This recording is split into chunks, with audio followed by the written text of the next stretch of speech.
Hey guys, Toolman Tim here. Welcome back to the workshop where we create community, find freedom, promote preparedness, and share success.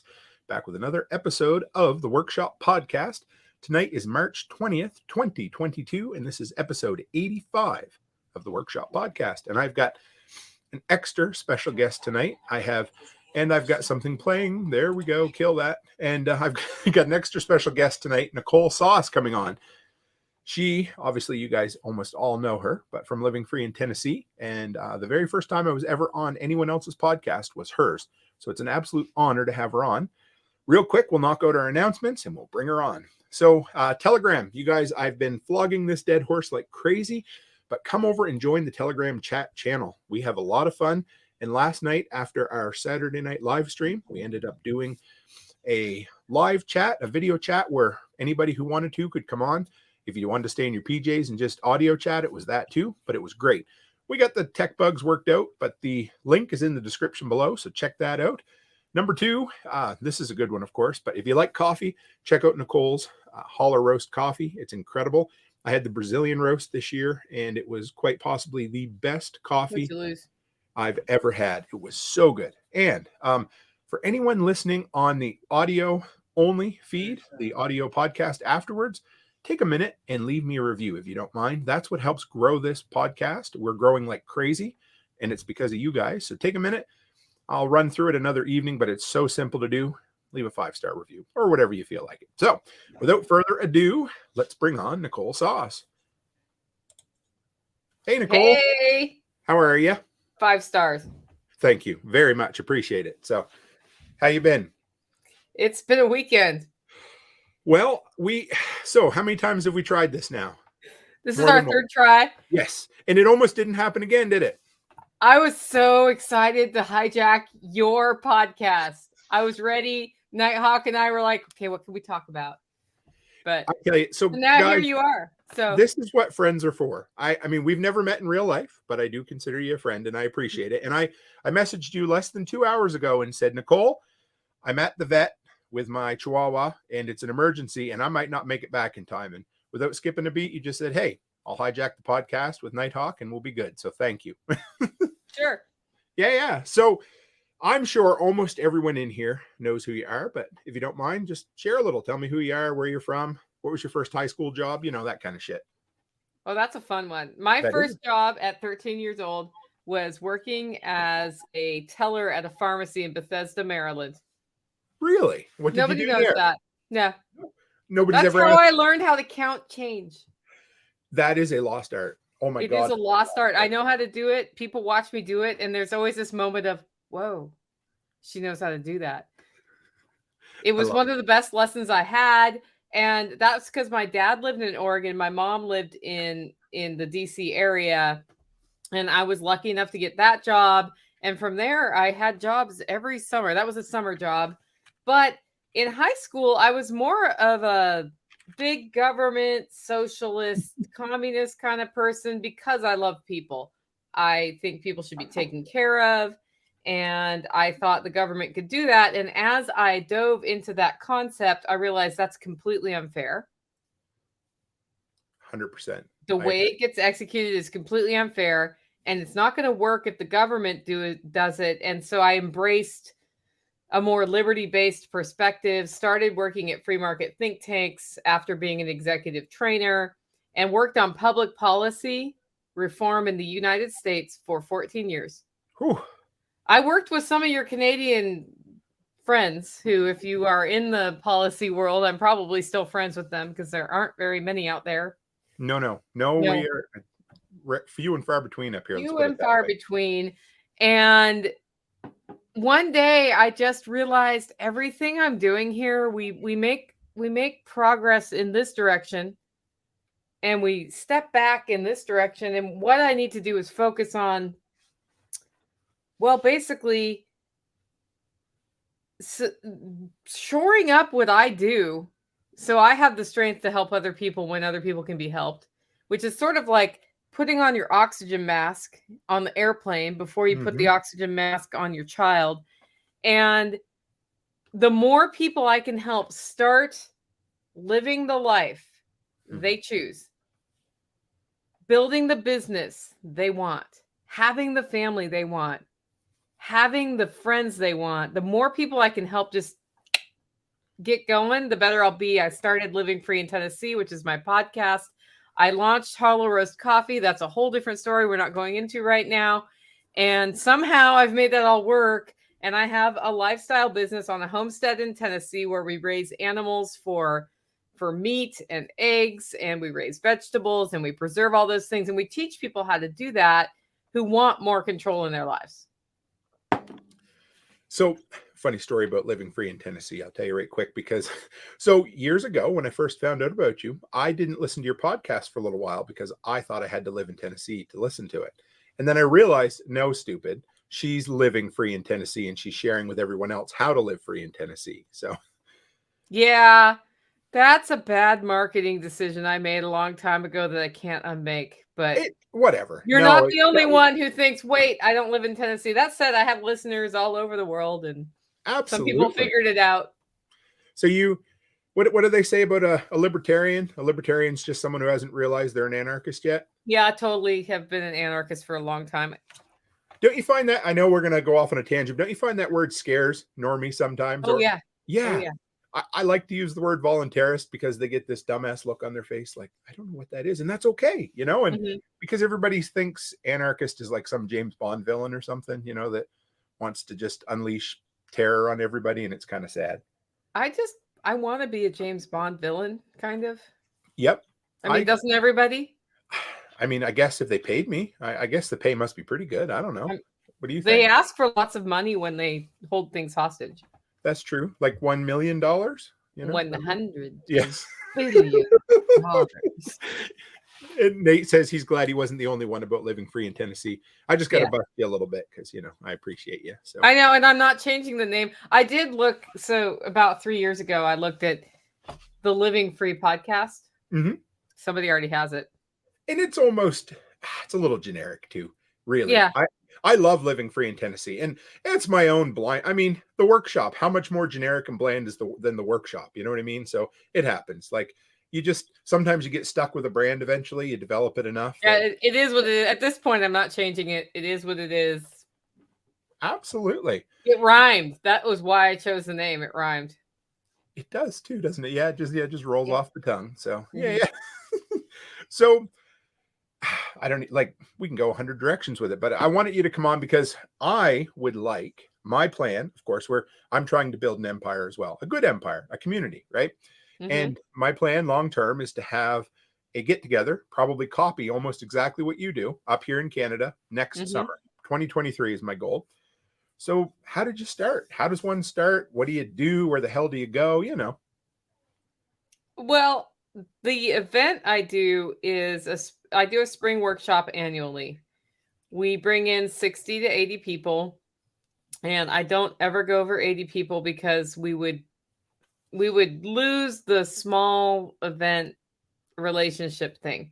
And the whole point of having this workshop is not the skills you learn, not the projects we work on, not the booze we drink, not the karaoke we sing, right? Yep. It's not the camping we do. It is to establish close relationships in the network so that a year from now, when you come back to my workshop, you've used those relationships to further your life.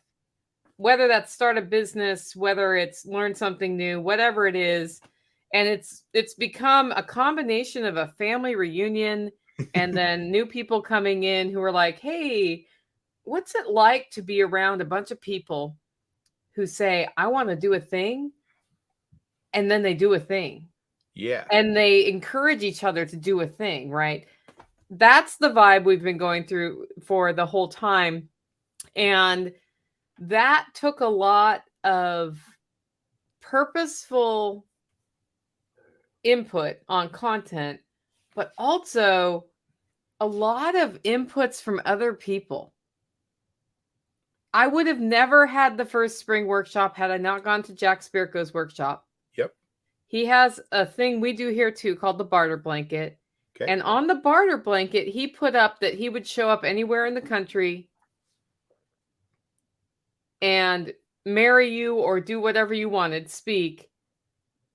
And then this other guy elbowed me and said, you need to get that. And I swear to God that they told him to do that. He did that for me to do my workshop. I swear to God, it was all orchestrated behind my back. So having him at my first workshop made me able to sell tickets at the first workshop. Yep. The minute people heard in my network that I was doing this, Sean Mills showed up from Hack My Solar. Yep. And said, Nicole, we need to make Tennessee a destination workshop area. What can I do to make this awesome? We need to be the alternative to TSP's workshop, right? Nice. And so I said, well, I mean, look around my homestead, man. Like, how am I having a freaking event here? I don't have an outdoor shower. I don't have outhouses. Like, I got 2 months to get this done. And every weekend, almost, different people from the network came and helped build outhouses, help put together infrastructure, and get it all lined out. And those people come to the event every single year. Isn't that awesome? Yeah. And so without the community, it would not have happened. And it just started with relationships. And I mean, I didn't know Sean until I went to Jack's. But then after Jack's, he and his wife started coming and hanging out, and we'd sit around the campfire and drink beer and shoot the shit. And then we like to do things, so we'd get bored and we'd start working on stuff. Yep. And then I went to his place, so it was this conglomeration of the right people in the right place. I know, like, I don't think Jack knows 10% of what he's responsible for. And he does it. He's so out there, you know what I mean? He's so intentional about it, but it's just who he is, right? He just kind of, if he sees a doer, he wants to encourage somebody to be a doer. And yeah, I love it. How did the first one go? I mean, yeah, was it an overwhelming success? Everything went absolutely perfect. Yep.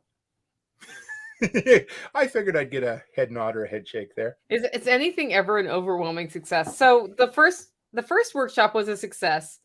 David Siegler and Jack came up, and they were like, hey, while we're there, because we're just speaking a bunch and we'll have all this extra time.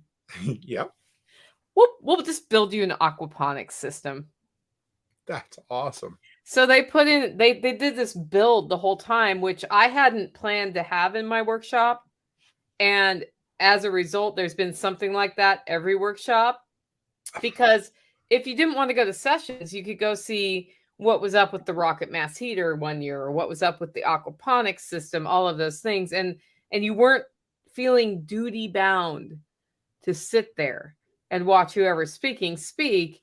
So that was really, really helpful.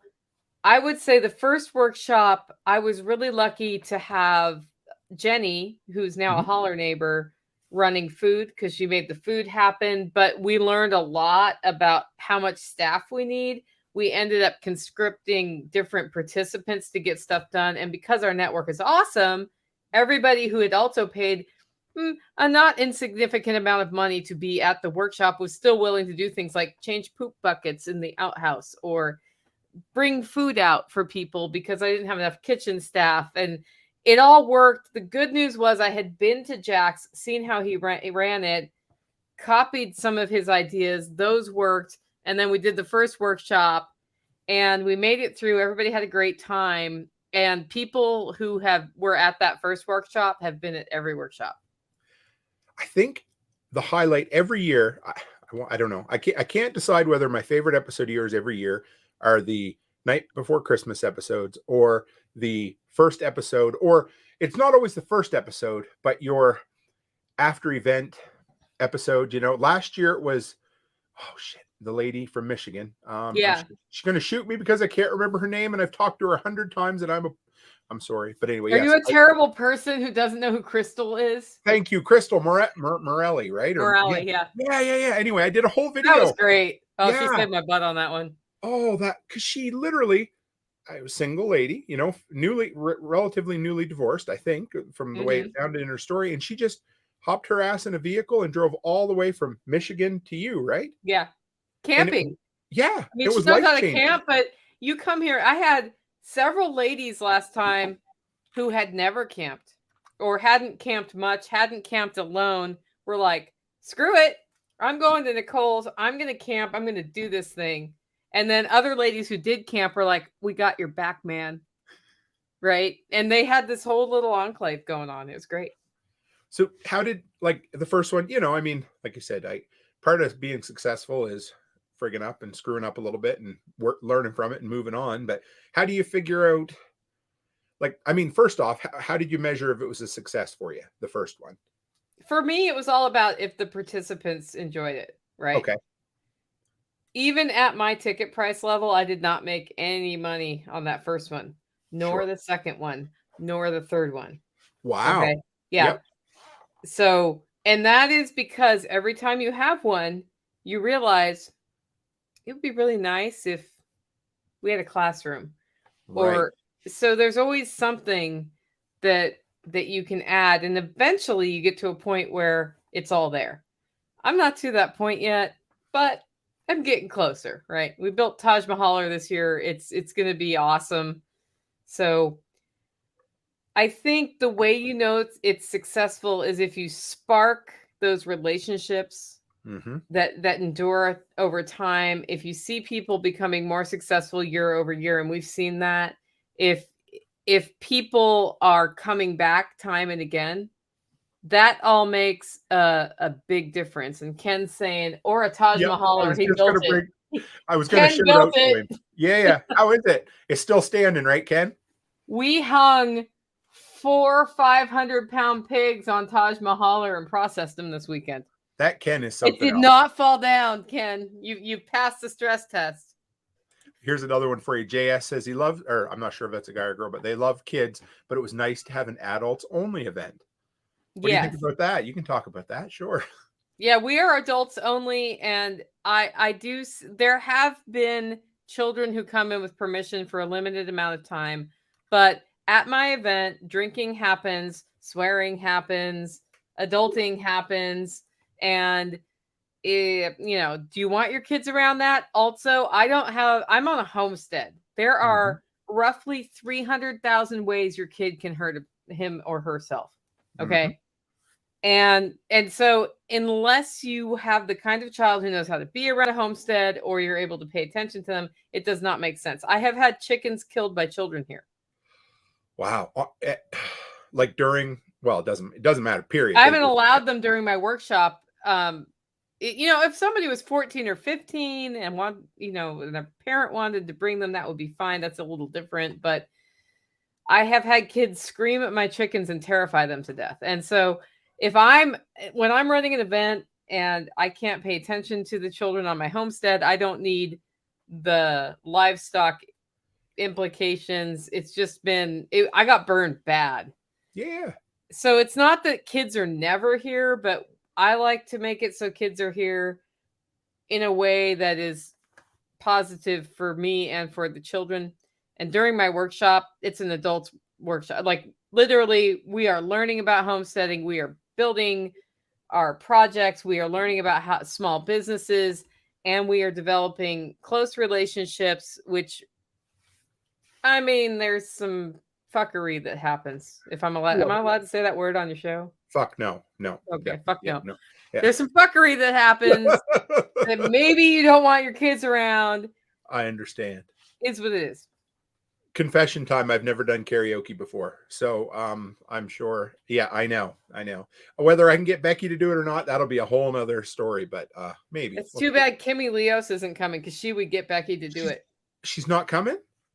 Leos is coming. Okay. Kimmy Leos has to work. Yeah. Okay. It happens. I understand. At least I'll be able to give Mike a big hug, so that'll be good. So yeah. Are people huggers down there or not? Yeah. I mean, it depends on the people. Here's the deal. Don't hug rape anybody. Right. You're fine. Hug rape is not allowed at my workshop. Hugs are allowed. No hug rape. Yeah. I get that. Oh, yeah. Some people, you don't ever want to make somebody uncomfortable. It's like that side hugger. Yeah. You just don't touch them. Yeah. I get it. So, the whole community. I mean, to me, I guess if you've built a community and you're growing that community, and if you break even financially, I think that's a huge success for the first few years anyway. And I know in your LFTN kind of behind the scenes, the membership and stuff, you've done, what do you call them, incubators? Or is it incubators or is it Accelerators. accelerators? That's the word I'm looking for. Mm-hmm. And some of those have sprung out of conversations at these. Yeah, so we do accelerators. We're not doing them this year, I don't think, unless they get added at the last minute. But where somebody presents an idea and then the whole group gives input on the idea. Yep.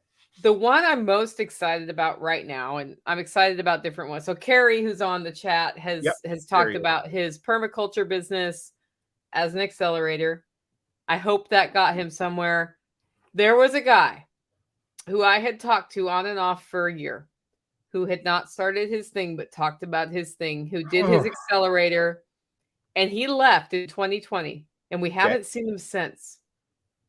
Oh. The reason we haven't seen him since is that he went out and started his thing, and he put a lot of work in, made horrible mistakes, learned a lot, and has jiggered it to be a financially successful endeavor for himself. So I love he'll that. be back at some point, and, Yes. and I get it, because sometimes you just can't leave. But yeah. But if he doesn't, so like that, I love that. That to me is like when people like the other night, I had a guy, he's like Chris Dixon, he's a local Alberta guy. He's like, sorry, Tim, I had to jump out on your live stream, but I went out and made $200 for an hour's worth of work. I said, I don't give a shit. Go out. If you go, I don't, real life's real life. Go and make money. Yeah. Anytime you're kicking ass and taking names financially, growing something, it just I get goosebumps. It makes me so excited, Yeah. Hey, I want to know who this fake Nicole is, Jason. What was it? I feel like I'm seeing the real Nicole. Oh. Yeah. I'm always the real Nicole. She's always the real Nicole. I just, I don't know. Yeah. There will be explanation later, right, Jason? You'll explain to me why I'm the fake Nicole other times. Yeah. Well, that's why my email address is the real Tim Cook, not that fake bullshit guy that runs Apple, Mm-hmm. Yeah, awful. You're getting the crooked bun, Nicole. I did. Okay, so we processed 4 500-pound pigs this weekend. 4. Do you know whose idea that was? Was it yours? My idea. Am I an idiot? I'm an idiot. But 4 pigs are processed. But you're successful, right? I am tired as fuck. Yeah. I am right now. We just spent 2 full days stripping a basement. I figured it would take me a day.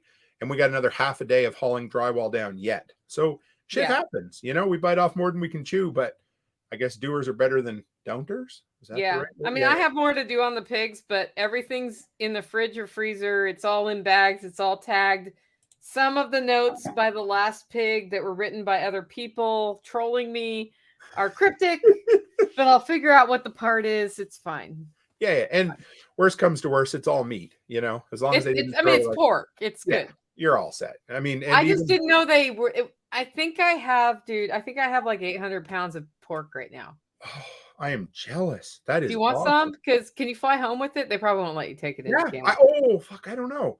I can in Canada. I brought 40 pounds worth of fish back from Nova Scotia, but find out, because I went to meet jail in Canada once because I had a sausage.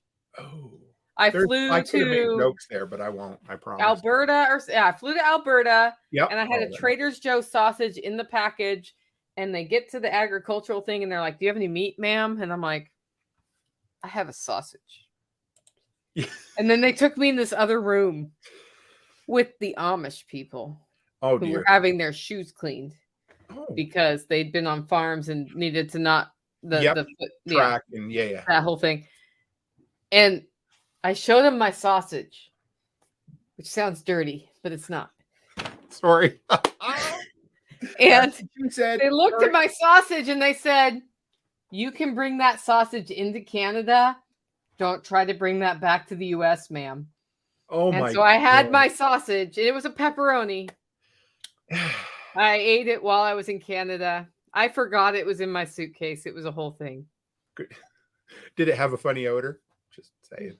Yeah, we won't go there. Sorry, I'll leave it alone. I got stopped at the border one time. We were moving back from Saskatchewan to Nova Scotia. Mm-hmm. Had everything that meant anything to us in the back of the van. And the border agent was being a bit of a dick, and he opened up the trunk of the van, and my Yeah. grandfather's hatchet fell out. And I went to pick it up, and he put his hand on the gun. He's like, "Step back, sir, you're in trouble." I was like, "Oh my God." I really wasn't going to try to murder him with a hatchet. So it happens, right? Yeah. Oh, Jesus. Anyway. Yeah. Yeah. And Carrie, I got to shout out Carrie. He is kicking ass and taking names. He is absolutely trying to, well, he is building something great. So yeah. Let's talk about this a little bit. You do what, 3 or 4, what do you call them? Programs or live streams or shit. I can't think of the word for it, where people do a special course. They teach a course on. Yeah. Oh, like Josh, PA Prepper did one for you. You did. My webinars. Yes, I don't know what's been wrong with me this weekend. My brain, I am had to make sorry. A fish face. I still didn't know what you were talking about. I was like, she's going to leave me high and dry. What? Yeah. No, I'm just kidding. Go ahead. So I do a monthly webinar as part of my member benefits, and he did a webinar last month or this month for just evaluating your property for microclimates. It was great. He just talked about how to observe your property to find places that are warmer or colder or drier or less dry or windy or not windy or sunny or shady, to figure out where things should grow on your property or what to do to abate problems that are coming up. And that was about a week ago. But the background there is, if you listen to my podcast, which some of you do and some of you don't, because I can see people who do in the show notes. There's a bunch here. Comments. Oh, yeah. Hi, Ken. Hi, Carrie. Hi, Justin. 30-day reviews. Justin. Yeah. Hi, Amy's on. And yes. Oh, yes. Hi, Amy. So I had this hillside garden thing. And it was like a retaining wall that you had to climb up to get up there. And then while the contractor is doing it, he's like, "Hey, Nicole, I have this really cool artistic idea. I'll do these diagonal beds. It'll look great, and they'll step up. And you can just put some weed cloth down, put stuff in there, put a watering system in. It'll be awesome." You know what I had? I had a retaining wall I had to climb to get up to the fucking beds. Poor Nicole. That I never climbed, or you had to go around the whole house to come down. Yep. And I had little beds that you could not bring a lawnmower into or anything else. And I ended up with Tennessee weeds that were taller than I was in year 1. And then if you listen to my podcast, you've heard me talk about how I'm taking control of the hillside garden. And then later in the year, I'm like, fuck it. Yep. Halfway through, you let it be. I'm screwed. I'm screwed again. So Carrie and Tactical reshaped the entire side of my hill. That's awesome. They pushed it back. They reshaped it. They made it so that there was access for heavy equipment if I ever need heavy equipment. There's a plan for, and then Nick Ferguson came out, another permaculturist, and he said, if you put the aquaponics here and the access there, then you can still access the aquaponics. The aquaponics with weed cloth keeps the weeds from coming out. And there's this whole thing being built there. So Carrie he's been here for days on this. He's coming back next week. And he's self-taught too, right? Yeah. Yeah. I love it. I really wish I could get him to help me. I mean, I guess I could, but I've got this little postage stamp lawn. We homesteaded for years, but we decided to move into town, and I'm sure I still could. I'll pick his brain a bit, but we chat about the handyman stuff too. Well, if you want, I'll give you access to that webinar, because he talks about his city lot and how they figured that out in that webinar as an example, because with big land, it's easier to screw up. Right. With small land, you still have microclimates. You have the near the sidewalk thing and the north side of the house and the west side of the house. Yeah. True. Yeah. Because my north is, I don't think anything, it stays frozen. I wanted to put in a rain catchment. So I started looking into it the other day. If I want it to stay thawed year round here in Alberta, the top cannot exceed 10 feet below ground. It has to be at least 10 feet below ground so the frost won't reach it. It's unreal. Yeah. We have a 3.5 meter frost line here. So yeah, crazy. So what about SOE Tactical and your Self-Reliance Festival? How about the collaborations you guys are doing there, because I love hearing about that. That has been a fun relationship. John Willis reached out to me in 2020, and he and I chatted a little bit on and off and never really met in person. And he heard a podcast I did after our spring workshop, which had been delayed, I don't know, a month or two because of COVID. Yep. Because we had March shutdowns. Hotels were telling my people, we're going to cancel your hotel for the April workshop. Because at first I was like, fuck it, we're doing the workshop. Yep. Yeah. And then I said, nope, we're doing it in June. And we moved it to June. And we did this. And some people couldn't come. And so I gave them the choice. Refund your ticket or you can come to 2021. Mm-hmm. Whatever. Because this was, it was just crazy time at that point. So we did our June workshop. It was great. That was one of the best workshops we ever had. But it was also one of the quietest, least party animal-ish ones ever. Really? Everybody was quiet. But they were having deep conversations. And they developed really good relationships. Yeah, Ken's making fun of mine. Yeah, I know. I had to bring that up. We have rocks. And at the end of it, Jenny came over. She said, I think everybody turned a corner at your event from holy fuck, the whole world shut down. Society is melting down as we know it. Government overreach, like all of these things that cause us stress. Like, I know you're in Canada. You got it way worse than I did. Whatever. It's all relative.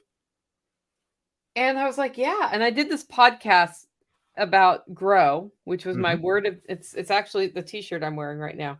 Love it. It was my word of the year. And I said, you know what? Fuck COVID. Like, if I'm going to grow, I got to do it right now. And I'm going to do it. This is my choice. And John Willis heard that podcast, reached out to me and said, hey, you want to do a custom coffee for SOE Tactical? And I was like, well, fuck yeah, I do. And I said, well, hey, I'll just roast some and bring them out for you to taste. So, because I sensed that what was important was the personal relationship there. I went out, met him in person, and this is the lesson. I met him in person, even though it was a 2.5-hour drive. Yes. Which was not in my schedule. I went out anyway, and I was going to bring out coffee cones and taste the coffee for him. And I went to Walmart and COVID. Right. Were there any coffee cones for sale? No. Probably not. No paper products, period. So I brought canning funnels and whatever I could that would hold a coffee filter to do this tasting. And I'm like, sorry, dude, like, here's your tasting. I couldn't get coffee cones except for the one I have. And here are all my funnels with filters in them. Just choose a coffee. We'll be fine. Yeah. And he did. And we did our first run of coffee. And we started establishing sort of some trust with that. Like, I hire you, you pay me, I deliver, everything went well. It still tasted as good as the tasting versus what the people got, like all of that stuff. And I started getting to know John and Amanda, and Amanda a little bit more than John, his wife. Okay. Really, I connect with her. I love her no nonsense, no bullshit approach to life. And like over the last couple of years, not only have we done coffee, he helped me with my Kickstarter, because right after I did his order, my roaster caught on fire. I remember that now. Yeah. Jesus. Yeah. Man. And I was like, I can fix my roaster, which I have. But I need a new roaster. The real issue is that I'm overworking this roaster. Mm-hmm. And so he helped me by donating a bunch of SOE gear with Hollow Roast logo on it for me to give away as perks and other stuff. And we did that. And like, you finally got your coffee 2 years later. 1 year, don't worry. And it was whatever Canada takes ask Amy how long it took her newsletter to show up to Canada. So don't feel bad. Yeah. So that all went out. And then he was like, hey, Nicole, I want to do an event here. And he's come to a couple things at my place to see. Like, he was at the turkey processing workshop and some other things. I want to do an event here. And I said, great. I'm really busy. I'll talk to you in a minute. I know. Yes. And I thought about it. And I went out and talked to him in person. I said, I'm thinking something around self-reliance where we have a makers gathering where people, if you know how to make shoelaces, you show people how to make shoelaces, and we just see what our networks will bring. That's And we awesome. did the first Self-Reliance Festival in October. Great success. Completely network driven. Yep. Second one was in February, which is about the worst time of year to do any kind of an event in Tennessee that's outdoors. Sure. People came and camped. It went really well. Our next one is June 11th and 12th, selfreliancefestival.com if you're interested. Right now, tickets are $35. On April 1st, that's going to double. Yes, sir. So if you're going to go, get your ticket now. It's non-refundable, but it is transferable. You can camp on site. We've got great speakers. We've got Jack Spirko. Nice. I'm speaking about underground networking and some other things. We've got, who else do we have? I don't even know. We got Ken Berry. Ken Berry. Yeah, he's going to be there. John Willis will speak. We've got a bunch of great speakers, but we've also got people doing demos. So we have a blacksmith who shows you how to do blacksmithing. We have beer brewing. I think we will probably how to make fuel. Yes. How to distill fuel. Yes, I've done that. 3D printing. Oh, nice. Yeah. So just a whole bunch of different things. We had how to process a rabbit last time. And I have Billy Bond coming from Permapastures Farm, which he's awesome. He teaches how to break down a pig really well. We're doing the day before Self-Reliance Festival, a standalone workshop that's just processing a pig. That's an extra fee. Nice. All of that is at selfreliancefestival.com if you're interested in going.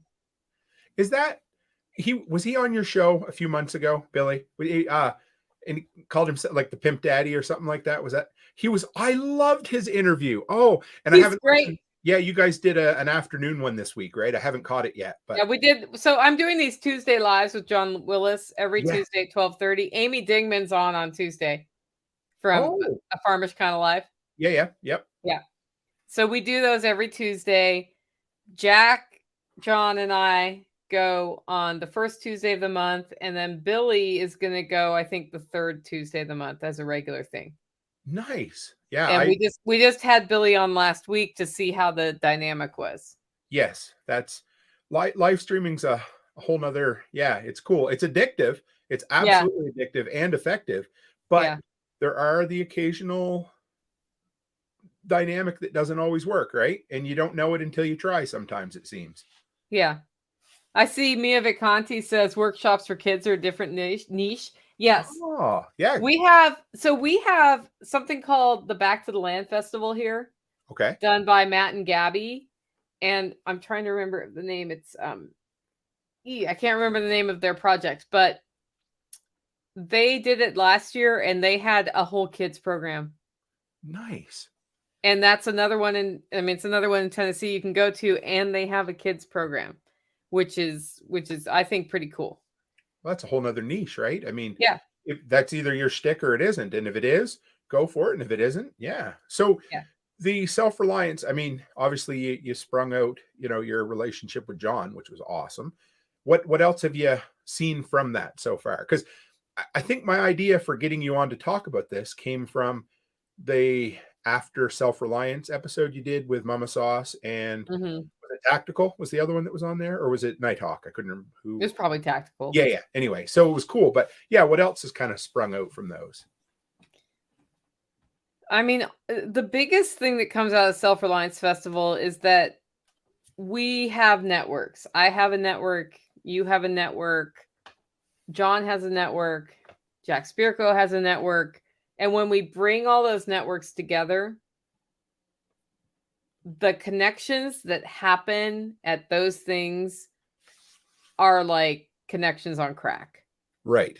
That's what I'm excited for.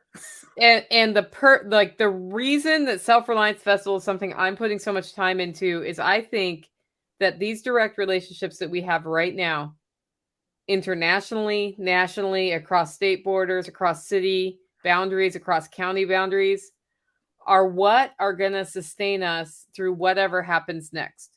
100%. And it doesn't matter if it's something bad and totalitarian overreach, blah, blah, blah, or something good.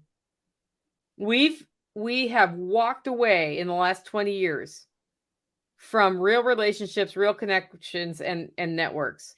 And it's time to put that back together. And part of how you do that is to join a network like your network, like my network, like Jack's network, like John's network.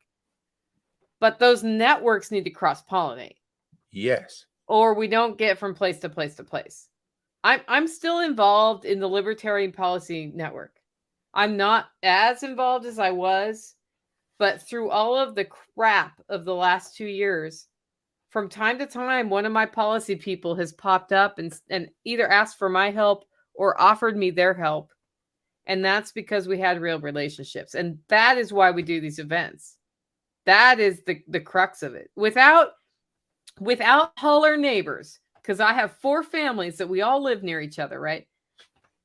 There's no way that 4 500-pound pigs would have been processed in the last day and a half, which is what happened here. And we had all neighbors involved. We had one podcast listener come randomly and help. Thank you, Eric. And Otto Fab from Cider Hollow Farms, who I know knows how to process the crap out of a pig, and he can cut up pigs fast. He came out. And without that conglomeration of people, we would have never gotten it done, right? Because that's, I mean, maybe if you're hearing this, you don't know how much work that is. Like the first pig I did with another person, one pig, similar weight, we got it processed into halves, packed into a cooler and driven back to his restaurant where it went into a walk-in fridge.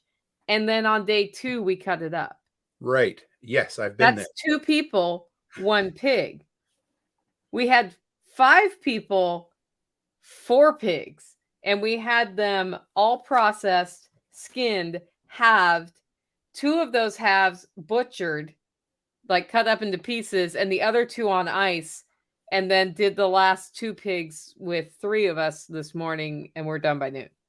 That's awesome. Yeah. So I'm going to sleep so well tonight, Tim. Oh, I dig it. Yeah, I get it. That's nothing wrong with that.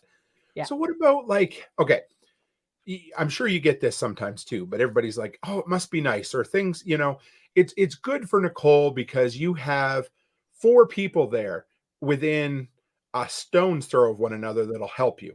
But I have nobody, and I don't know how to reach out to anybody, and I blah, blah, whatever, insert excuse here, right? What do you say to somebody who at least legitimately wants to reach out to someone or community? If you're telling yourself the story that you have nobody you can reach out to, that's bullshit.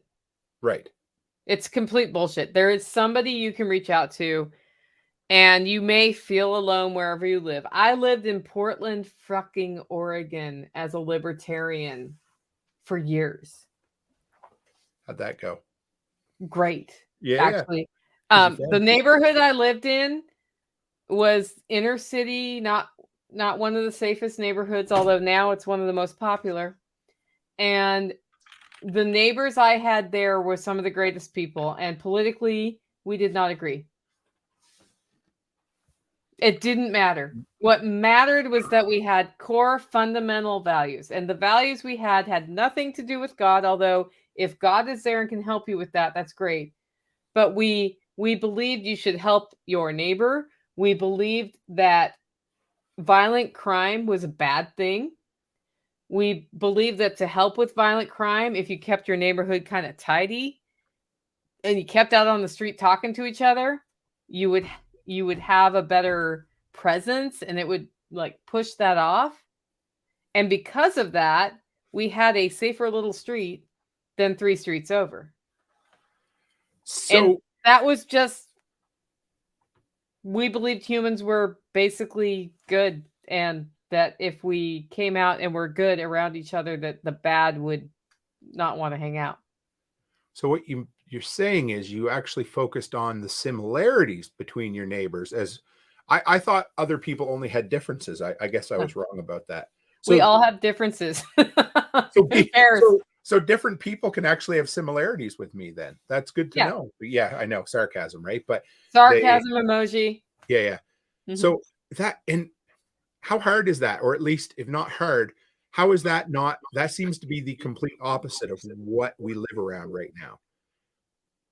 It isn't though. No, but doesn't it seem to be the, like everybody is tribalized or compartmentalized, or at least that seems to be the general consensus. And it, maybe that's a struggle on my part too, because for a long time I always focused, I always, I think I always wanted to find that perfect anarcho capitalist, whatever, you know what I mean? And then I think maybe it was between you and Amy, you give me a verbal kick to the ass, and I'm like, you know what? Yeah, it's way better just to focus on what you have in common as opposed to what's different, right? Yeah. If you get two anarchists in a room and get them talking about their opinions on things, they will disagree vehemently. 100%. Yes. Just like And that means that if you focus on the differences, you don't find the similarities. Our whole media narrative, our whole cultural entertainment narrative focuses on the differences instead of common ground, and they give like lip service to the common ground, but if you look at what we talk about, it's all differences, and we've been taught and trained that the differences actually matter, and they don't. And I yeah. think about it this way, like, I'm not, so we're going to go into God here. I knew you were going there because that's on my brain right now too. So you can go ahead and preach. And Okay, so I think I agree 100% with you here. So you go right ahead. I am not any religion. Yep, I Okay, understand. I'm nothing. I believe there is a higher power, but I'm not. I grew up Catholic. I was Presbyterian. I went through all of these different things, right? But didn't ever gel with it. 100%. Yep, I get it. And I have a lot of friends who are deeply religious, Yes. Christian, wonderful people who love me for who I am. It's pretty cool. And I love them for who they are. And none of that matters. And if I want to talk to them about their idea of God or the Bible or any of those things, I can ask questions, and it's never, I'm trying to convince you of this. It's more, I'm going to meet you where you are and love you as you are, whether or not I think your decisions are right. And when I see that behavior, I think if we could just do that with most people, if more people could do that with more people, we would be less arguey about, what name to call whatever. I don't even know. Like, it's, I whatever can't the even nice keep thing. up with the PC thing at this point. It must be tiresome. Yes, I don't. I gave up. I think if anything, if nothing else, I think this whole mindset we're talking about right now might have been the greatest thing that's come out of the last 2 years in our surrounding communities. It seems like everybody is more willing to collaborate, more willing to support, and more willing. I think people realize that you're way better off by focusing on the similarities and just forget about the stupid petty differences that you probably won't change somebody's mind on anyway. So don't worry about it. Well, and if you have a deep religious or philosophical calling and you live your life in adherence with that, it will invite other people in. Yes. If you try to push that on other people, it will push people out. And that's where all of the narrative, when I watch the narrative, when I, it's like I do this. Mm-hmm. Like face palm Oh, yeah. face palm all the time, because I see this narrative that they're trying to push down people's throats, and it's the only way it's working is through bullying. Yes. Fear tactics. And that means nobody believes it who's being bullied into it. Right. Except for the people who really believe it, and they're being turned into weapons. They're like weaponizing people. But we don't need to, don't let yourself be weaponized. What do you say? I mean, I know we could go down a whole rabbit hole, but I mean, you get called racist by white people more than anything else, right? Yeah. And that's where that mindset comes from. That was my experience in Portland. Yep. I joined my neighborhood association to help make it safer. And a bunch of white people came to the meetings and told me why I was racist and why not wanting crime was racist. And I was like, you're speaking on behalf of whom exactly? Oh, the black people in the neighborhood who are afraid to come to this meeting. And I was like, which addresses? Because I'll go talk to them. Oh, no. And I did. I'm proud of you. That's all. And I did. And that wasn't the case at all. What I started hearing from the long established families in that neighborhood who were people of color was that they were really excited by some of them were not excited by the changes because what was happening is it was gentrifying, right? Some were really excited by the changes that were happening and the diversity that was coming into the neighborhood. Others were frustrated because prices were going up and it was pushing people out. And I'm like, well, let's talk about that and not have white people come who are speaking on your behalf who haven't really lived here before. And I mean, I was a foreigner to that neighborhood when I moved in. Really, I was fairly new. Let's talk about it. Let's talk about how we can make this a neighborhood. Because the reason that neighborhood worked was the people in that neighborhood made that neighborhood work. When the schools failed the kids, somebody from the neighborhood basically strong-armed the city into giving up part of a city park, built a school to teach the kids how to read and write and do arithmetic because the fucking public schools couldn't do that. Isn't that something? And they gave them somewhere to go after school instead of into the gangs or onto the street so that they could work on those skills. That's what worked. And that was all voluntary. Yeah. I love that. Yeah. Perfect. That is just, yeah. I was going to back up a hair here because I got a shout out to Chris Dixon. I said he's my guy from Alberta, right? And there's a story behind this quote, but he's the first person I have met IRL in real life from any of our communities, or AFK, as my kids say, away from keyboard, But yeah, he literally had to make a trip up here, which is not a short trip. It was 4.5 hours each way to deliver a car. And he messaged me weeks before and he's like, hey, you want to meet for coffee? And he come out to my workshop and a 15-minute coffee turned into I think it was about 3 hours, and we froze our asses off because my furnace wasn't working real great out there. And it was one of the most refreshing conversations. So, take the time, invest, reach out. Yeah, it's awesome. And I'm excited to get to come down and actually meet all you guys in real life too, Yeah.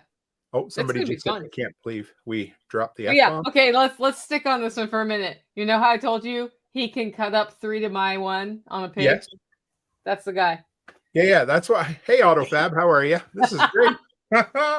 And he can't believe, I'm not sure if he meant you or me. I'm guessing he meant you, I'm sure, because it's related to another story where somebody got really mad at me because I had Jack Spirko and John Willis on my show and they said fuck a lot. Yes. And I got oh my God, there was fuck on your podcast and I can't, you've lost a listener. And I just thought, you've not listened to enough of my podcasts apparently about what's your business and what if you want me to give a disclaimer before I'm going to have an F-bomb filled podcast, because I usually don't, I'm cool with that request. But the hair flip fucking hissy fit on my website, not cool with that. Amy Digman had one of those recently too, where somebody found out her hubby was law enforcement and said, I can't believe, I'm like, what the fuck do you want her to do? Divorce her husband? Whatever. Oh, so, I know. Yeah. Good riddance. Yeah. But I guess you're not listening anymore because I'm going to stay married to the person I've been married to for a really long time and raised 2 kids with. The nerve. I can't imagine she would do that, Yeah. Anyway, yeah. For the most part, I kind of keep the show PG-13, but we still swear some and whatever, our after party one we've been doing lately, that one is about a hard R as you're going to get. And that's okay. We have fun with it. And it is what it is. I even tag it with a little E when it goes out to the podcast because I try not to swear too much on my podcast because I know people have kids listening in the background. And sometimes I do. Yeah. Like, if I'm going to play the audio for this on my podcast, I hope to. Yes. I'm going to have to say, we're going to say some fucks. Yeah, there's Say, one or yeah. two F-bombs in there. And if you know me, and I'm sure you in real life, that's just, it's punctual. It's there, you fucking swear sometimes, but sometimes you do. So how, what other events? I guess the next big one for you is this year's. So, okay, you said you had the first 3 spring workshops broke even, lost money without getting, yeah. How many, what year is this one? 5. How many? 5. Okay. So last year was considered a bit of a success. Mm-hmm. Excellent. And this year looking good too. I built Taj Mahal, but yeah, this one will be awesome. I will not make money on this one because it's all in that structure out there, but that's part of the plan. Yeah. But you're investing in infrastructure too. Yeah, right? that's it. It was just, I thought if I'm going to accommodate this many people on my property, and last year it rained. So we had winter on day 1, and then we had spring, and then we had holy fuck, it's raining. And then we had spring again. And that whole thing made me think, if shelter were a little bit nicer here for an outdoor event, because it's mostly outdoors. Yep. It's more comfortable for the participants. Now, our classes are in Jenny's basement, so that's sheltered. But we're eating and partying out here. And when it rained, it was fine because I have an event tent. Okay. But there was the wall of rain walking out of the event tent, and I just thought, let's put a big roof up, and I'm pretty excited about that. And over time, what'll happen is I'll work on, projectors and AV down here, because eventually we won't have Jenny's basement. Eventually, she's going to want her basement back. Well, sure, it's a legitimate, desire. I get it. Yeah. I'm a big fan of investing in things that, give you a return year after year. Spend it once and, you don't have to build it again. So that's good. I'm looking forward to it. And if Ken built it, I'm sure it'll last. Well, that's the thing. If I had never met Ken, there would not be a Taj Mahal. That's crazy. Because I would have said, I want this thing and I don't know who can build it. And I know who can't build it. But I have Ken and I know he can build it, and I knew he'd build it well. So. And it's built. It's built. Poor guy. Imagine it was a slog. It was a slog. He told us a few times behind the scenes on the fireside chat and stuff, the different things he was working on. I'm like, yeah, he's doing it. And I remember one day, was it fucking raining or snow? I can't remember what it was. It was whatever day. Rain, snow, ice. I don't know. It all happened during the project. Did you run into any rocks when he was digging? I can't imagine down there. Yeah, they were so. He knows where my bedrock is. If you want to know where my bedrock is, you just talk to Ken. I'm sure.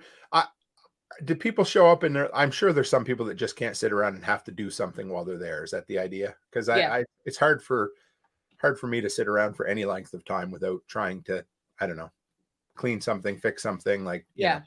I was at the vet's office today and they forgot to turn the clock back or turn the clock ahead. And so I'm like, I'm up on the wall. Becky's like, could you just, I said, I have to. So I haul it down and adjust. So it's the old man in me, but yeah. Let's holler out to the audience here too. If anybody has any questions for Nicole, anything in particular, throw them out here now. Put them in all caps if you can, but I'm sure I'll catch them either way. But yeah, so we're doing a big old GSD weekend. So let's get shit done. Yeah, talk about that a little. So this is awesome. So after my first workshop where we all learned how to make aquaponics, the Tennessee Get Shit Done group was established, and we started going to different people's homesteads, putting in aquaponics systems. And then it kind of morphed into whatever systems. So Sean Mills built a solar array and had people come help with that. He actually did an event about that. We did aquaponics system. We've built composting outhouses, all this other stuff. And always before the spring workshop here, we have GSD weekends to get ready for the spring workshop. Right now, what I have at my place is piles of construction, like crap from all of it. Because it's not just Taj Mahal, or we actually reshaped the entire hillside. And so we're having a Get Shit Done weekend where anybody can come out. I'll feed them and You can camp on site and all of that. And we have projects to do, from hanging lights under Taj Mahal for the spring workshop to there's a lot of crap in my yard that needs to go to the dumpster. Nothing wrong with that. Yeah, their trees were knocked down this year in the ice. We're going to cut up trees. Like anything we can do, we'll get as much done as people who are here. And those are really fun. I don't know what the next one will be after mine, but I'm only doing one for the spring workshop this year. I used to do several, but now I'm like, one's good. Chris Dixon says, I want a house to get shit done in our neighborhood. We have a lot of seniors here, and if they need shit done, we come do it. Work in progress. Yeah, I love that. I have a friend who was in a terrible motorcycle accident, and he didn't have a get shit done weekend, but in order to come home, he needed a ramp installed, a door to his bathroom widened, and from our network, enough people showed up at his wife's house to get that, or at his house to get that done.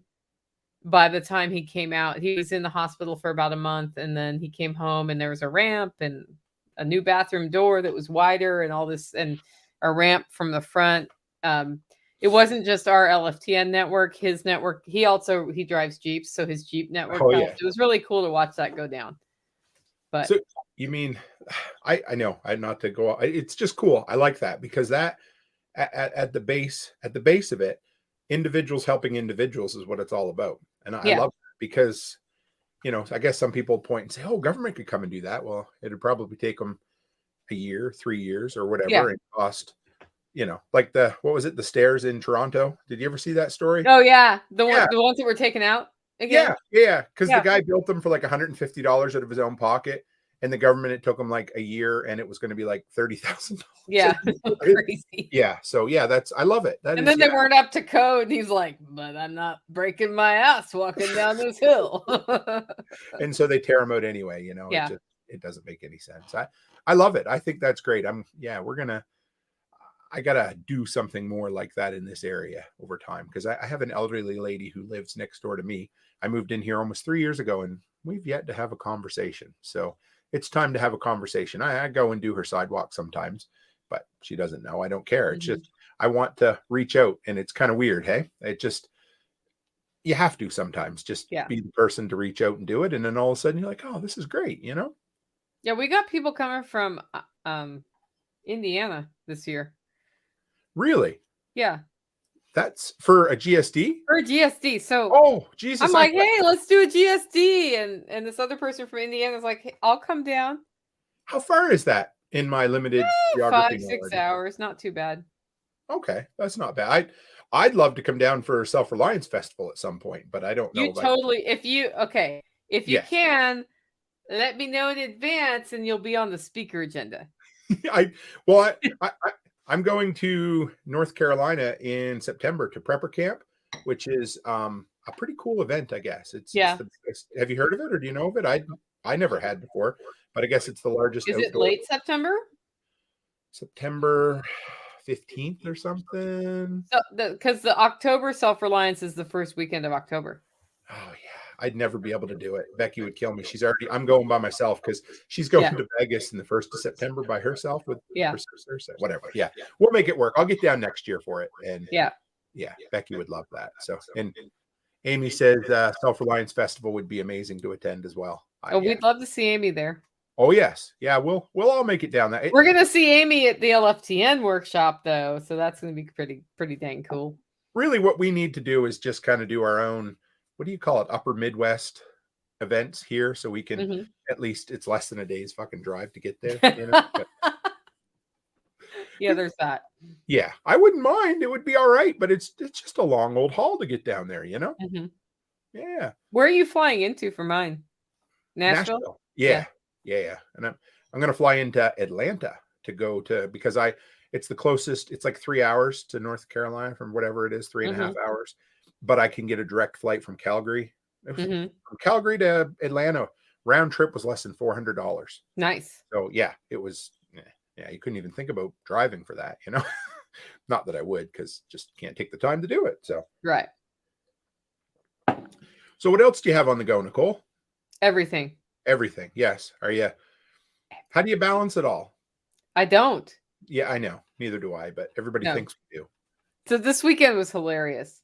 Yes. Yeah. How did that? I just want to talk about this weekend. So I'd I'm love like, for you to go for it. you know what I want to do this weekend? I want to process 4 500-pound pigs.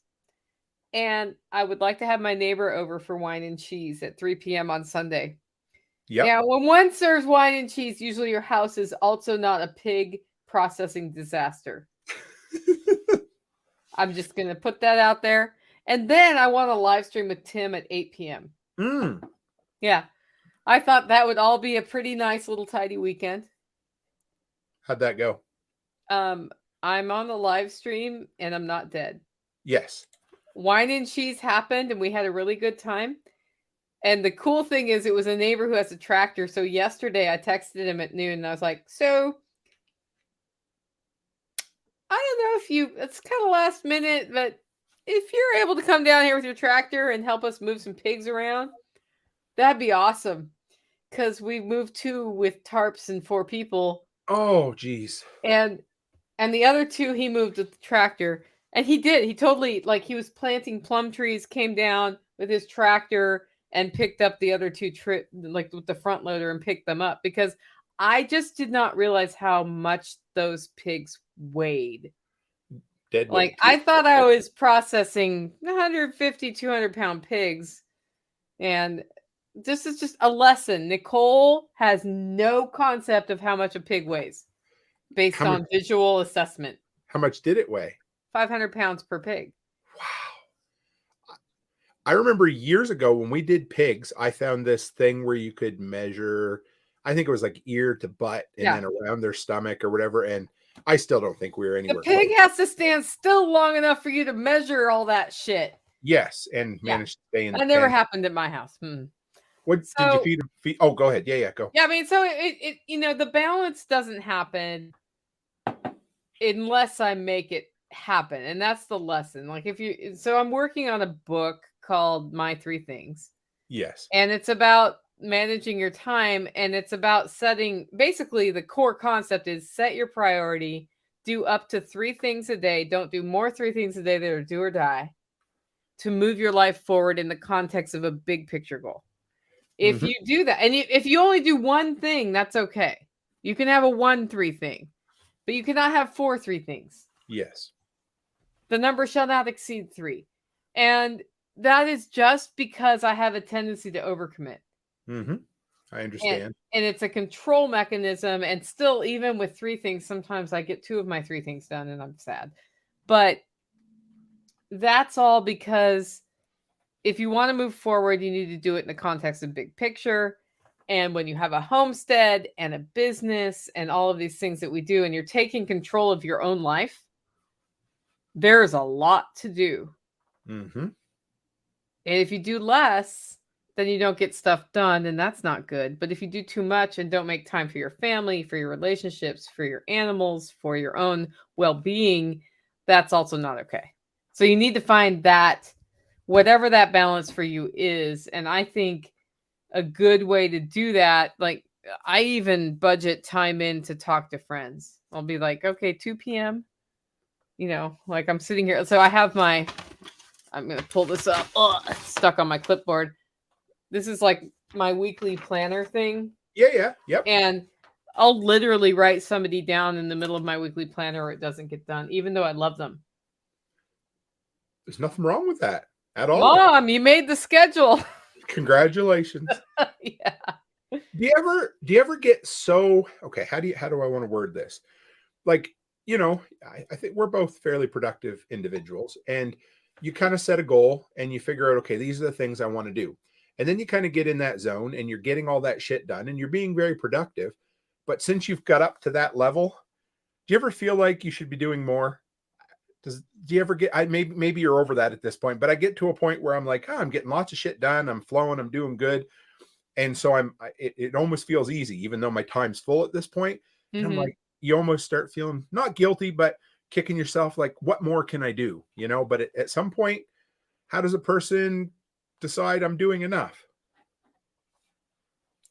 I think I'm always in that mode. Like, the guilty feeling of yes, taking time off, going for a kayak, yep, reading a book, I like reading novels.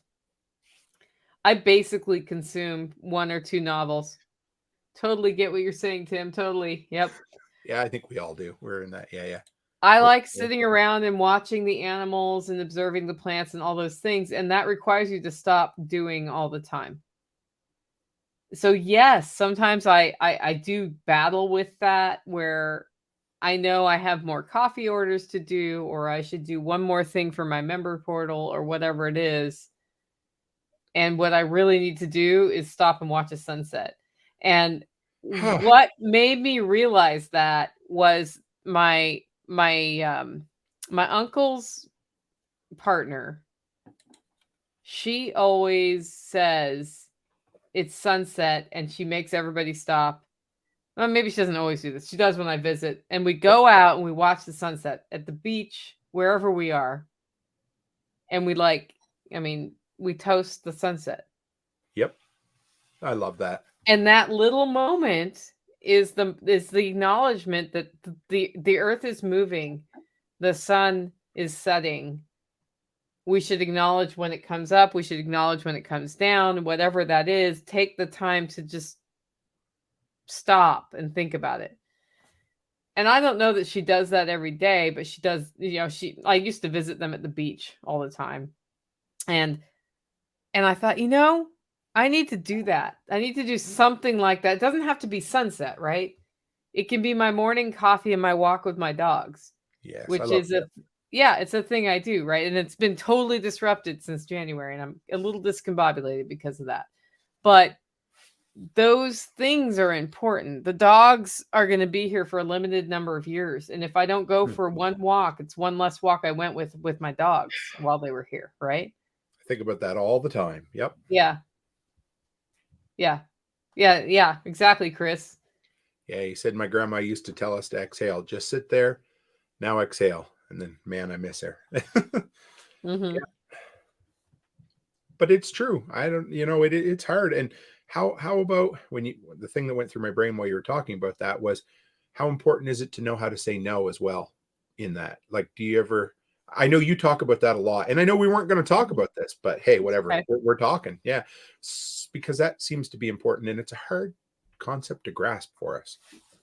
It's really hard to say no, because the societal expectation is, if you can say yes and go do the thing. Whatever that is. But it's not always best for you to say yes. And it's okay to say no. Or no, thank you. You can actually be nice about it. Just add the thank you at the end. I like that. I've really struggled with this because I like to help people.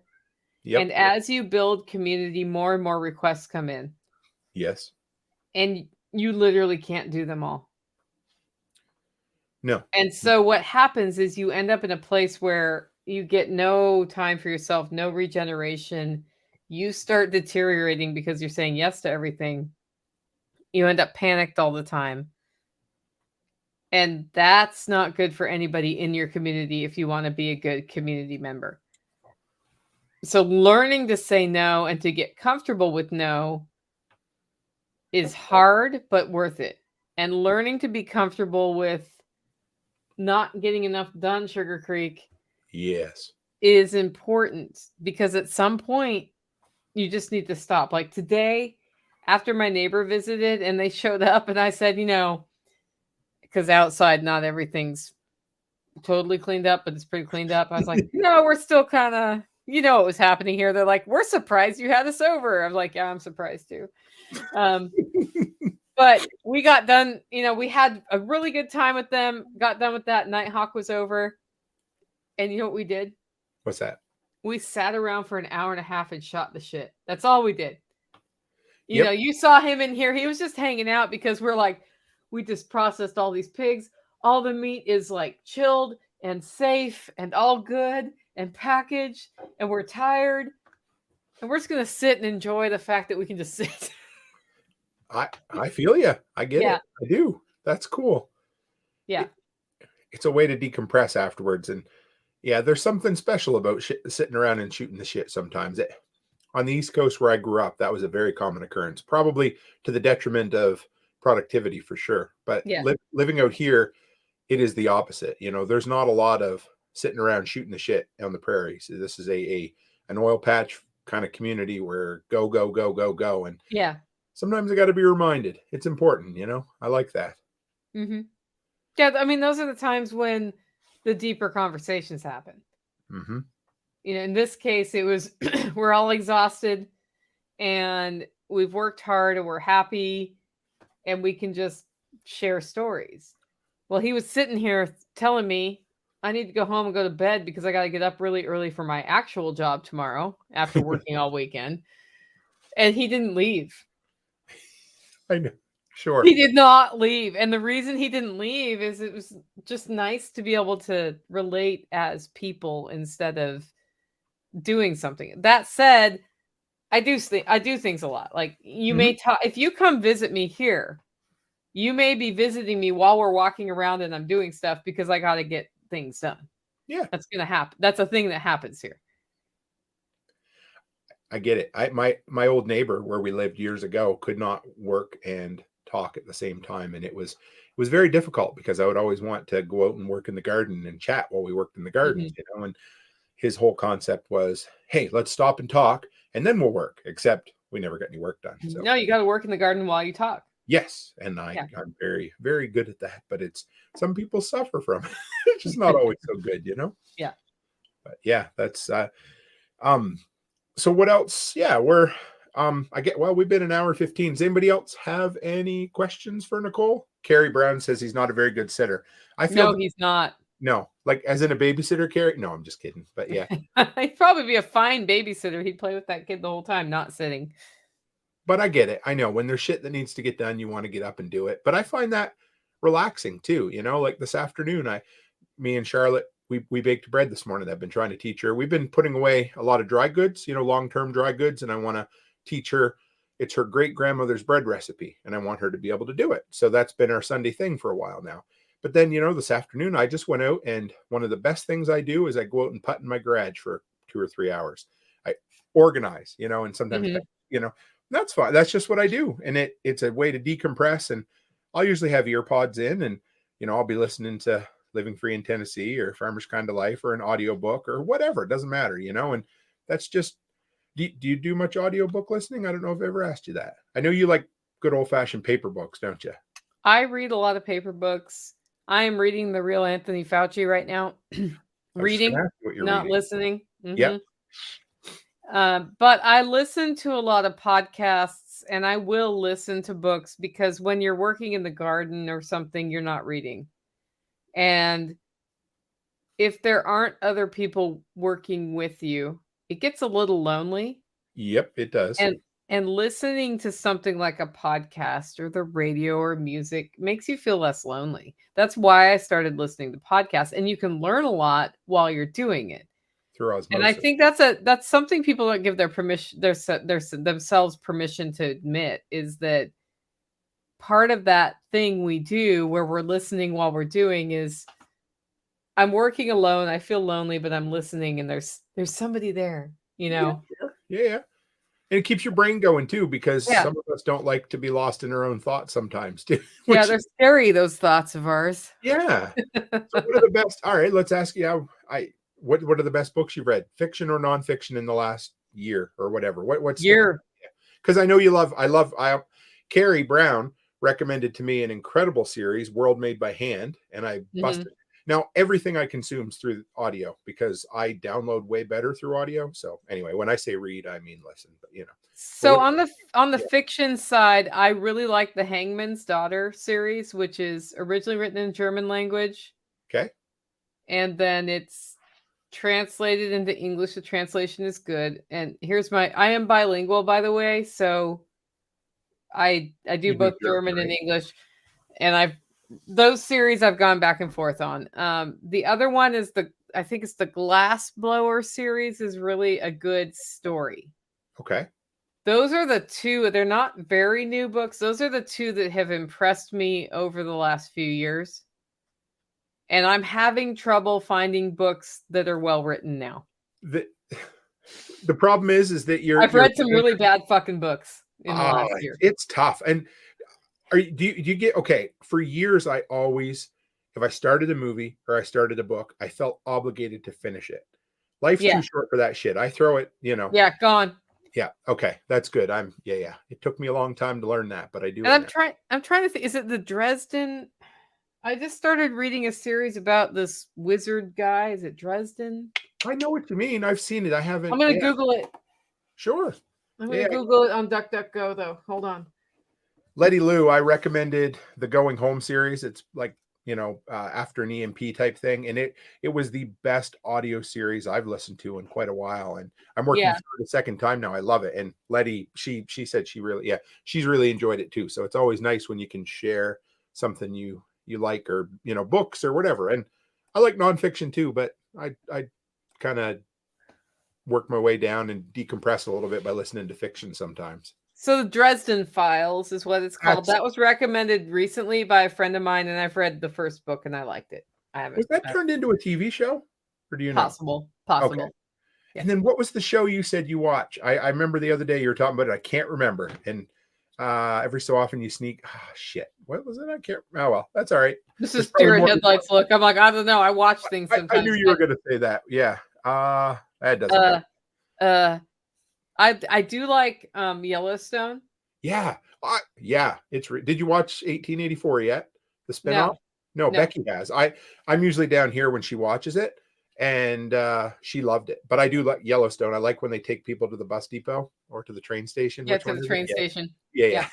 The bus depot. Yeah, the bus depot. Yeah. You can tell. Take them to the bus depot. So this is how I watch shows. Becky watches every episode. And then I come in and I watch a half an hour of one, and then I like it. So I watch another hour and I ask her questions about what I missed. And then I go downstairs and I live stream. And then 3 days later, she'll be a season further along and I'll hop in the middle again. And, so that's how it goes. And that Netflix show, do you know that one? Nope. Anyway, I did that with her too. So yeah. Yeah. And Nate says Going Home is a great series. How about nonfiction? What have you read that you liked? So my all-time favorite homesteading book. Yep. Which is not something you would read from cover to cover, except for I did. Okay. Is the Encyclopedia of Country Living by Carla Emery. I thought I heard you mention that before. And that tells you how to do everything you will ever need to know how to do on a homestead. I don't know why there are any other books in the world. Is that good? It's that good. You can look up how to cook a rattlesnake, and you're like, oh, well, sure enough, Carla Emery has how to cook a rattlesnake right there. And like go ahead. Sorry. It's a really old book. I think I've seen. Is it a beige? The old one, a hardcover beige book, or like a cream colored? Yeah, they're continuing to do iterations of it, and somebody else is editing it because she's died. Sure.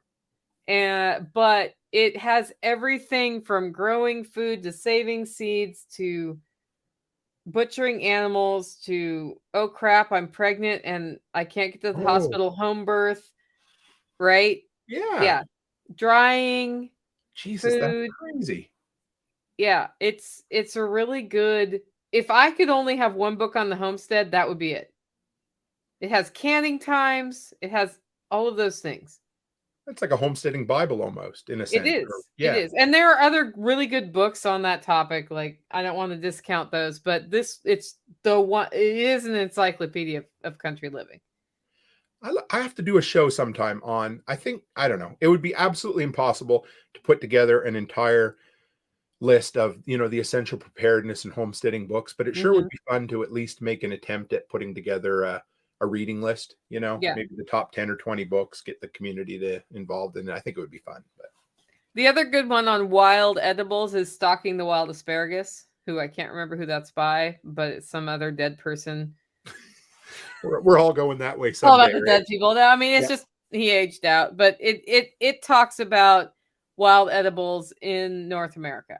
Okay. So it's more appropriate for North America. And he was, I think, probably in the Pennsylvania region, but all of the plants that he identifies and talks about how to eat them and how to identify them are plants that you can find over most of the United States, not all of it. And it's a good starting point if you're like me, are interested in, I love growing food. However, finding food is way better because I didn't have to put any work in except for finding it. At least you can supplement. Yeah. Lacey says, this was over on Odyssey, but said to always take time to sharpen the saw. And that is, yep. My grandfather always said that too, literally and figuratively. But that's great. I mean, how simple, and it's a good reminder. So I see, which edition do you have of the Encyclopedia of Country Living? I saw that you had that up too. I don't know, but I've had more than one edition, and this is why. I wear that book out. Like the hard copy, wear it out, crap, it's falling apart, order a new one, and every time I order one, I get two, and I give one away. And it's weird. It's like a weird Amazon. I don't know if it's a strategy of the Encyclopedia of Country Living people, but I have probably a 50th anniversary or whatever, 20th anniversary. I don't know what number it is. I'm sure 50 is way too old because I'm old, but I'm not that old. But there was an anniversary edition I got that they update the canning processing times from time to time and that sort of thing. And it really doesn't matter which edition you have. They all, yeah. Just get one. Yeah. I just bought a book the other day that I'd been looking at for a while, and I heard it was really good and it was out of print. And I bought the 1987 edition because I could find it and it was cheap. So whatever, right? Mm-hmm. I did that with Doc Bones' book too when I got the new 4th edition of the. Yeah. I sent an extra copy to a friend and I give away the 3rd edition because the information's still good. But yeah, I mean, how great is that? I still haven't gotten that book. I have it in digital only format, which is the worst one for that book. Yeah, it would be tough. And I don't know. There's something I keep saying this. There's something about making your goals public that, so I'm working on, and actually, so every Thursday I do an episode called Preparedness, and it's, about home repair and, whatever. So that series is writing a book for me. So each week I do a series, an episode, and that's part of the outline for a chapter. So my goal is to have a rough copy done by December 31st this year. We'll see. Cool. Yeah. I don't know if it's actually going to happen, but I'm working on it. And, and I also have a goal to have Mike Rowe on my show. I don't know if we're working on that, right? We're trying to get everybody. It's one of those things, you just keep pushing it until somebody somewhere knows the right person and they make the contact for you. But I've reached out and I've been turned down, and I'll keep reaching out because they know who I am. And one day it might happen. It will. Maybe not this year, but if it does, great. But I will have him on. I think it'll be great. And plus you got to have what do you call it? A big, hairy, audacious goal or something like that? Yeah, a BHAG. Yeah. Why not? Well, you know what? We've been an hour and a half, Nicole. So where do people find you? How do they find you? Where can they reach out? Well, they find me right here with Toolman Tim Live. That's where they find me. Because it's so easy for us to schedule and have a show happen without anything coming up to interrupt it. And yet we made it happen anyway. We did. Absolutely. Yes. I loved it. It was great. Thank you. Yeah. But I've got a podcast called the Living Free in Tennessee podcast. That's at livingfreeintennessee.com. And there you can find my audio podcasts and these events we're talking about. We do processing workshops here as well as open houses. And of course, if you want awesome handcrafted coffee and you live in the U.S., sorry, Canadians, it is hollowroast.com. We can get some over the border, but it's super expensive, and I need to find somebody to smuggle that in or something. Do you know, I haven't even talked to you. Do you know what we're doing up here? Have you heard what we're trying to do? I heard you're working with a craft roaster. Yeah. Because all of my friends who sell amazing coffee all happen to be, I was going to say Yankees, but I discovered the other day that Yankee doesn't mean all Americans. But anyway, that's another story. So all of you guys have incredible coffee, but it's on the other side of the friggin' border, and it either costs an arm and a leg or you can't get it through customs. So we went and discovered that Canadian Coffee Company was not an copyrighted name in Canada. So we have that now. We are one step away from having a website. So yeah, in Canada, but buy Hollow Roast. Yes, because your coffee's so good. I love it. Well, we'll hook you up with some in about a month. Yeah, I'll bring some home with me. Absolutely. So, All right. yeah. Well, thank you, Nicole. I'm glad we made this happen. Come hell or high water, we Yeah. actually We got should do it together. again. I would love to do it again. Yeah. Yeah. We should. Yeah. I love it. I do it anytime. It's like talking to an old friend when I get to chat with you. So Yeah. Awesome. Well, thanks for having me on. yeah, no problem. You can hang in the background for just a second while I shut down, and I'll be right back if you're going to be here. Sure. Okay, cool. Thanks, Nicole. Bye, everybody. That was awesome. I know I said it, like I already mentioned, but it is like chatting with Nicole is like talking with an old friend. It was 2 years ago. Actually, the original date that I was going to have Nicole on here was 2 years to the day that I launched the YouTube channel over on Living Free in Tennessee. And I appreciate everything she's ever done for me. And she's just an incredible lady. So make sure you check out Living Free in Tennessee. You don't have to be from Tennessee to enjoy her podcast. It's incredible. And yeah, so coming up this week, I'm not going to be on Fireside Freedom, but check out Fireside Freedom. The fire starters are going to be talking about getting real, growing your own food. It's going to be great. Wednesday, I'm going to be on Scramblin' University with Brian Norton. That'll be awesome. And later this week, we might be moving the day around, but I'm going to have Steve, hope I pronounce this right, Steve Honkus from Off Grid 48. You guys kept asking me about wood gasifiers. I knew jack shit about wood gasifiers, so I went out and found somebody who's wrote a book on it, or at least knows a whole hell of a lot about it. So we're going to have him on to tell us all about what wood gasifiers can and cannot do. So anyway, guys, thank you. I tell you this every single week, but you have only so much time to spend every day, and you choose to come and hang out with me for an hour or an hour and a half in the workshop, and I appreciate it. So thank you. And as always, guys, stay happy, stay healthy, and have a great week.